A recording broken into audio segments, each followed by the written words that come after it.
Hi, it's Elise Lunan, host of Pulling the Thread. In this show, I chat with culture-defining leaders, thinkers, and experts about this rare moment that we find ourselves in, and how to think about our own lives and experiences within a larger social and spiritual construct. Listen and follow Pulling the Thread with me, Elise Lunan, a podcast presentation of Cadence 13, now for free on Odyssey and wherever you get your podcasts. Local people, local stories. This is the WBBM All Local from News Radio 780 and 105.9 FM. Riding the CTA's Brown Line into the Loop should be a smoother ride starting this morning. The long-awaited flyover is now open in the Lakeview neighborhood. Let's go to the scene now live from WBBM's Rob Hart. That flyover junction at Belmont opened at 4 o'clock this morning. A handful of CTA employees, rail fans, and transit enthusiasts got up early today to ride the first train. Talked to UIC student Jack Morgan, who was one of the first passengers to ride over that new stretch of track early today. He says people clapped when the inbound Brown Line train crossed the bridge for the first time. That bridge carries Brown Line trains over the red and purple line tracks on the L just north of Belmont. It'll eliminate those delays for signal clearance. It untangles a busy railroad junction that's been in operation for 114 years. The flyover junction is the first major improvement in the $2.1 billion project that's meant to modernize the red and purple lines between Belmont and Howard. Live in Lakeview, Rob Hart, News Radio 105.9 WBBM. The Chicago Health System is joining the effort to vaccinate young children against COVID-19. Loyola Medicine is working to administer the smaller dosed Pfizer vaccine to children ages 5 to 11, specifically in underserved communities across Chicago. The health system announced it will be at several community sites as well as on the road with a mobile vaccine clinic. The first mobile clinic was held at Roswell B. Mason Elementary School in North Lawndale. Its next stop will be at St. Eulalia in Maywood next week for its annual turkey distribution. Information can be found online at loyolamedicine.org/vaccines. Rachel Pearson, News Radio 105.9 WBBM. City officials have chosen development teams for projects worth $126 million in 3 commercial corridors, 2 in Humboldt Park area, 3rd in the South Shore area. President and CEO of Chicago Community Trust, Dr. Helen Gale. Invest Southwest was ahead of its time in many ways. It predated the inequities that were laid bare during the COVID pandemic. Plans include mixed-income housing, reuse of historic buildings, and an area for community services. Heads up here, our annual Salvation Army Radiothon, the Good Neighbor Radiothon, is 2 weeks from today. We mention that now because you're probably already getting some charitable requests in the mail from a lot of worthwhile groups. But frankly, addressing just 1 or 2 needs, the Salvation Army addressing about a dozen needs throughout the Chicagoland area. Homeless, human trafficking, gangs, addiction.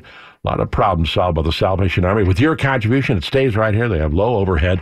So just a heads up here. 2 weeks from today, the annual Salvation Army Good Neighbor Radiothon. Right here on WBBM, the federal government's awarded nearly $140 million in community policing grants to agencies across the country.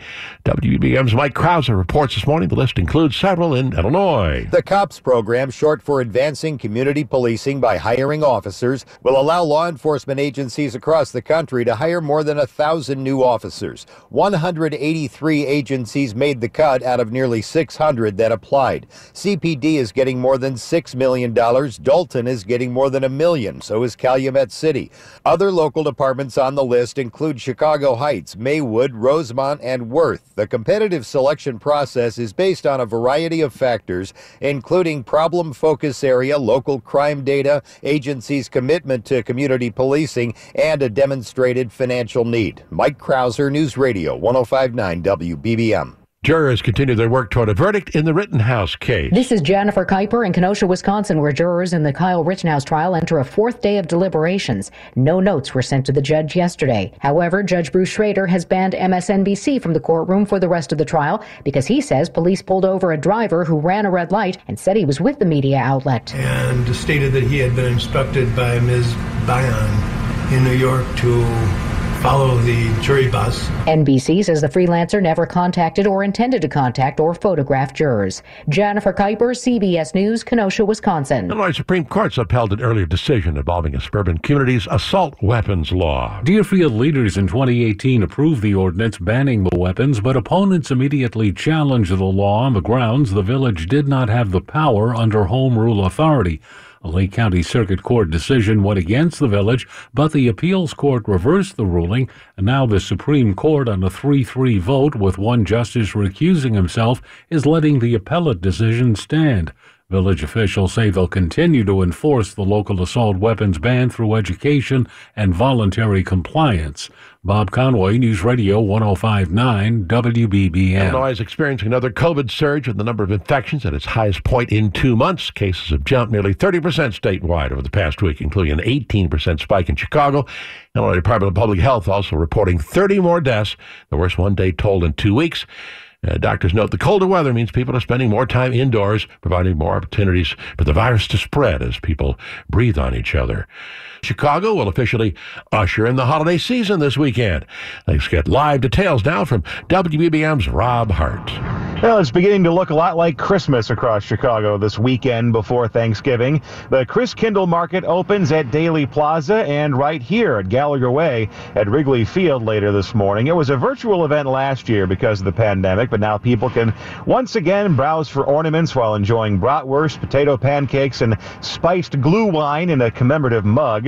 It runs through Christmas Eve, but the Wrigley Field location will reopen for New Year's Eve. The lights on the City of Chicago official Christmas tree will be lit in Millennium Park tonight. That tree, a 51-foot-tall spruce donated by a family from the Logan Square neighborhood. And the Magnificent Mile Lights Festival Parade is on North Michigan Avenue tomorrow night. Each event has COVID protocols in place, so check the website and know before you go. Live at the Wrigley Field Chris Kindle Market, Rob Hart, News Radio 105.9 WBBM.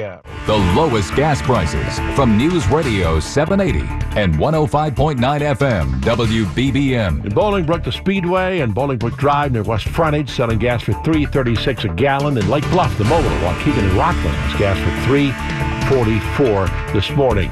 Leading athletic apparel and equipment makers entering the virtual world. Nike is creating an animated world in the Roblox platform, allowing you to create a virtual you. Predominantly animated, you will be an animated character. Your animated character is called an avatar, and that avatar is going to navigate the realms of Nike Land, and you will go to stores and you will play basketball, and yes, you will dunk a basketball for sure. And it will all have a Nike swoosh. And then you can have Nike branded sneakers and apparel, and you're going to just be living in Nike Land. Nike will make a little money off the digital world, but analyst Shelley Palmer tells the WBBM Noon Business Hour the real money will be in keeping an eye on what's popular among the avatars. Something becomes popular as a digital accessory or digital fashion, they can go build it in the physical world. And then sell lots of them. Cisco Cotto, News Radio 105.9 WBBM. That's the WBBM All Local, updated multiple times a day. But for the latest news, traffic, weather, sports, and business, listen live to WBBM anytime by asking your smart speaker to play WBBM News Radio. You can also listen at WBBMNewsRadio.com, on the Odyssey app, and of course, on the radio. News Radio 780 and 105.9 FM, WBBM. Love It or Leave It is an insanely funny, wildly popular, critically beloved, extremely handsome podcast hosted by former Obama speechwriter John Lovett on Crooked Media. Each week, Lovett, that's me, is joined by comedians, journalists, activists, elected officials, and more to break down the latest news with humor, analysis, and light optimism wherever applicable. New episodes drop every Saturday morning. Listen on Odyssey, Apple Podcasts, or wherever you listen.